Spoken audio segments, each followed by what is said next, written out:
Hey guys, I'm Justine, and you're watching KingsCast.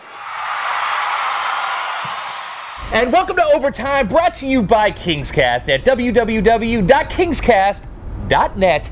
I'm Keith Korneluk. And I'm Chris Kalazewski. And this is episode 67, Off-Season Blues. Kings fans, I just want to say one thing. I did not want to do a show tonight, so I'm going to spend the rest of the show defiantly silent with my arms crossed.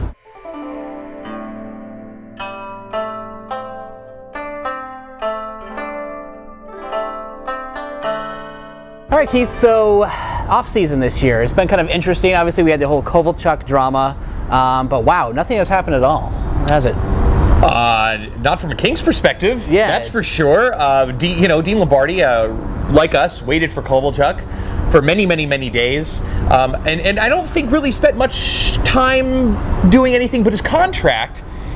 The bad thing is he obviously didn't sign in LA, but we did sign a Russian who's a left winger. We did. I don't think he had a backup plan for a defenseman, which is the problem. I think it's sort of lost in the Kovalchuk shuffle is that we still need a defenseman badly, especially now that Matt Green is out for an extended period of time. I mean, I don't think he had a backup plan. I don't think he had a plan for a defenseman. I think he thought Paul Martin would be cool, but after July 1st when he was gone, I think I got nothing. I got nothing. So it's been pretty frustrating, actually. Yeah, very much so. Which brings up the question, we've talked about it online, is does anybody really want to play in Los Angeles? I mean, I don't get why. You got a team on the rise. You got some great young players. I mean, it's a great place. Beach? Yeah, it's a great place to live. I mean, we can't keep using these.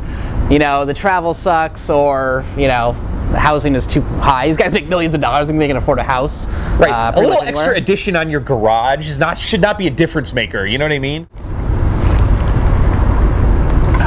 Colt 45 works every time. So this offseason, the only splash that we've made, and I don't know if I'd call it a splash. I mean, maybe some people... A ripple, perhaps? Maybe his family or something. There's Alexei Ponikarovsky, or Pani, as his nickname is. Yeah, former Toronto Maple Leaf, replaces Frolov on the roster. He's scored 20 goals a few times, which is a positive, and, he plays defense, which is nice too, but I get the feeling when I saw that signing that, and this is a lot to say, but he's a poor man's Alexander Frolov. Yeah, but he's getting paid slightly more than Frolov is getting paid in his new team. Right, that $200,000 bonus is signed with the Kings, equal contracts at $3 million a year. These Russians really want to one-up each other, don't they? But he is bigger, and I think less inconsistent. Maybe. So it's already been announced that Alexei Ponikarovsky, our huge off-season acquisition, will be wearing the prestigious number 27. Huge number. Which, if you look at the players that have worn that number in the Kings sweater, wow. How it's not retired by now is anybody's guess. Scott Thornton, Joe Corvo, Don Maloney, Glenn Murray, John Slaney, Jim Hiller, Yaroslav Bendar, Lyle Fair, Joe Patterson, Dave Tomlinson. That's a good depth signing if you signed other people. Yeah, we're talking a one-year contract. I mean, is it sexy? No, it is not. No. I think in the offseason we're all hoping, the King is going to be big time. We're going to have a bunch of free agents want to just die to play here. And we signed one guy to a one-year contract. Plus, he's 30 years old. I mean, let's face it, he's towards the twilight of his career already. It's going to be fine, though. I mean, it's a solid signing, but we have at least one gaping hole in the top six, really in the top three, but let's call it top six. It's the Kings we're talking about here. And then we have now 3 defenseman positions open. Yeah, that's kind of troublesome. It's, early August, and we have a lot of work to be done here. I mean, it's kind of scary, actually. Yeah, I was talking with Dennis Bernstein from the Fourth Period, a friend of ours. Follow him on Twitter. He's a great guy. He keeps making fun of me that I think the sky is falling. Here's the thing, though. Drew Doughty, Rob Scuderi, and Jack Johnson are 3 solid defensemen. But if you're going to fill it in with people from Manchester or would you want Davis Duriski, Peter Harold, and one of Thomas Hickey or Voinov on the roster? Does that sound like a playoff defense? No, that takes us several steps back. I think so too. I mean, it's kind of scary right now. And but the question is, what's left? What do we do now? Do we trade? We trade Simmons for Cabriolet? Is that going to do it? No, I certainly hope not. And meanwhile, Sutton has signed with the Ducks. Apparently, he didn't like LA. He wanted to live closer to Disneyland, I guess. I mean, in previous years, Dean Lombardi didn't have trouble signing second-tier people. I mean, yeah, we missed out on the Drurys and the Charas and whatnot, but this year it was just like a big fat strikeout and then sort of a walk. Yeah. You know, last year at this time, D. Lombardi said, you know, we wanted a left winger. That's what we need. We need a nice defenseman with some veteran playoff experience. Boom, check, got it. This year, there was no plan at all. It was Kovalchuk or nothing, and now we're left with nothing, really. So with all the huge signings the Kings have made this offseason, we've had to say goodbye to a couple people. So here's our KingsCast original segment, See Ya. The Calgary Flames have signed unrestricted free agent Rytis Ivanons to a 2-year, $575,000 contract. That's right, that's roughly $288,000 a year to lose fights, score nothing, and take bad penalties. Good luck with that, Calgary. See ya!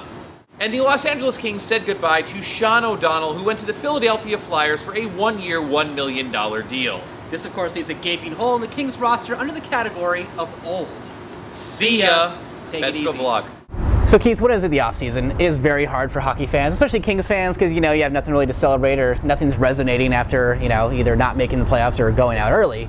So what better thing to do than look for strange Kings merchandise available out there? So the first thing is the Los Angeles Kings shield-wrapped sunglasses. Now, back in 1992, you would have been so awesome. Be great with the fanny pack, too. Oh, totally. Yeah. You go to the beach, you know, you got your shirt tucked in, maybe your sleeves rolled up. Oh, yeah. I bet it was pretty cool back then. T-shirt. Oh, yeah, that's it right there. So if you want your kid to look like a complete douche, dress them in this. It's a Los Angeles Kings kids clog.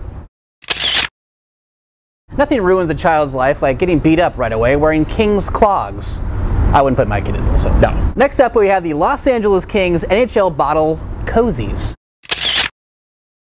Now, these look like an awful lot of work for very little payback. Okay, yes, your beer is colder for a little bit, but I would rather drink the beer quickly than go to the trouble of putting the beer into these things. They're so awkward. Going back to the Bo Jackson era, we have a Los Angeles Kings Nike Just Do It shirt. I guess that kind of applies to this offseason, though, kind of like, just do it, Dino. Let's get something done here. Maybe that'll be our slogan for next season. Yeah, just do it. And lastly, if you're a homeowner and you're putting together a kitchen, you're designing something really special, nothing says Go Kings like the official Los Angeles Kings NHL toaster. Now, this thing's amazing. Now, it actually prints the logo of the Kings onto your toast or bagel every time, so you're gonna eat that. That's pretty cool. Plus, it looks cool in your kitchen. Nothing says Kings fan like ingesting the crown every morning. I mean, Lombardi wants players tattooing the logo on their ass. I say screw that. Let's eat it. So, Kings fans, we will be back with you sometime. We don't know because nothing's happening. Besides signing a few coaches, and we can't really do a show for that. But yeah. Although, if Kovalchuk, let's just throw it out here. If Kovalchuk signs with the Kings, we will do a trilogy, and we'll make that next film. Return of the Covey, I think, is the working title. Yeah, that's a working title. So, and we want to do it for you. Thank you for the 14,000 people that watched the original Waiting for Kovalchuk. We appreciate it. I'm Keith Korneluk. And I'm Chris Kalazewski. And thank you for watching Overtime by KingsCast.